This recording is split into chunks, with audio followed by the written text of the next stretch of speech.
அட போங்கடா, என் பின்னாடி என் புருஷன் இருக்கான். என்கிட்ட சொத்து இல்ல, வீடு இல்ல, நகை இல்ல, பணம் இல்லன்னு தானே என்ன விட்டுட்டு போனீங்க. என்ன கேவலமா பேசுனீங்க.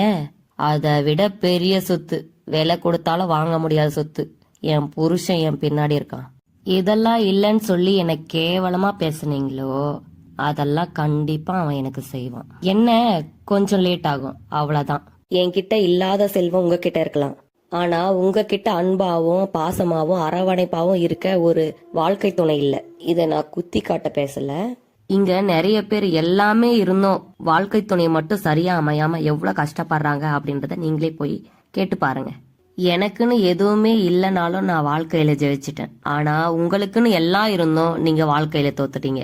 அதை உங்களால ஒத்துக்க முடியுமா? யோசிங்க. யார் மனசையும் புண்படுத்துறதுக்காக இல்ல, இப்படி ஒரு ரிலேஷன்ஷிப் இருக்குன்னு சொல்லிக்கவே எனக்கு அசிங்கமா இருக்குதுன்னு சொன்னவங்களுக்கு மட்டும். என்கிட்ட என்ன இல்லையோ அதை கண்டுபிடிக்கிறத விட்டுட்டு உங்ககிட்ட என்ன இல்லையோ அதை சரி பண்ண பாருங்க. உங்க வாழ்க்கை நல்லா இருக்கும்.